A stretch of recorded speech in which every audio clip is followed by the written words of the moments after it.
غنا ایک پیاری اور مددگار بچی تھی جو اپنے والدین کے ساتھ ایک چھوٹے سے گاؤں میں رہتی تھی۔ وہ ہمیشہ اپنی ماں کے گھریلو کاموں میں مدد کرتی اور اپنے دوستوں کی بھی مدد کرتی تھی۔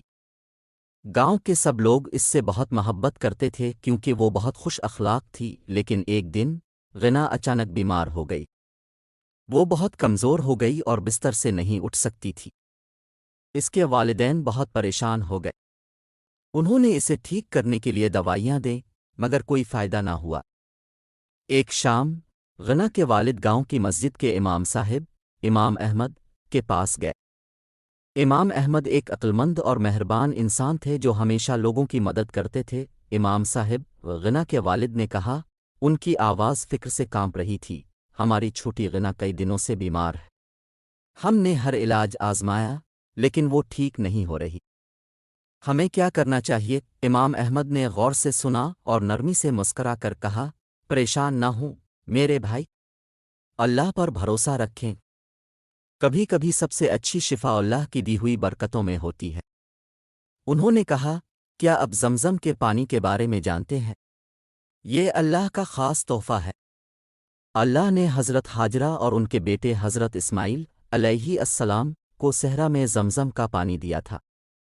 قرآن پاک میں اس کا ذکر ہے۔ نبی کریم صلی اللہ علیہ وآلہ وسلم نے بھی فرمایا ہے، زمزم کا پانی جس مقصد سے پیا جائے اللہ اسے پورا کرتا ہے۔ سنن ابن ماجہ۔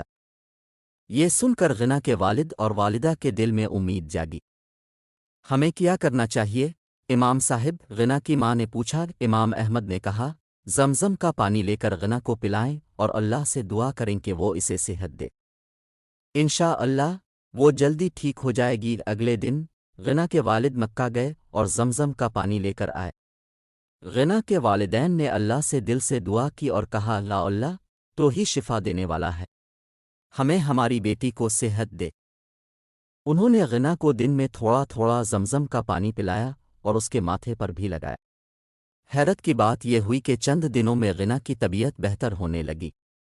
اس کا بخار کم ہو گیا اور وہ دوبارہ مسکرانے اور کھیلنے لگی۔ اس کے والدین خوشی سے اللہ کا شکر ادا کرنے لگے۔ اسی شام وہ امام احمد کا شکریہ ادا کرنے مسجد گئے۔ امام صاحب، اب کی باتوں اور زمزم کے پانی کی برکت نے ہماری بیٹی کو بچا لیا، غنا کے والد نے کہا۔ امام احمد مسکرائے اور بولے، میرا شکریہ نہیں، اللہ کا شکر ادا کریں۔ اللہ ہی سب سے بڑا رحم کرنے والا ہے اور شفا دینے والا ہے۔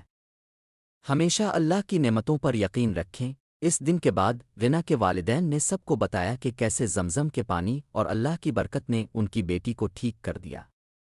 غنا بھی سمجھ گئی کہ اللہ ہمیشہ ہماری دعائیں سنتا ہے اور اس کی رحمت کبھی ختم نہیں ہوتی۔ جب بھی وہ زمزم کا پانی پیتی اللہ کا شکر ادا کرتی۔ اللہ پر بھروسہ اور اس کی دی ہوئی برکتیں ہمارے جسم اور دل دونوں کو ٹھیک کر سکتی ہیں۔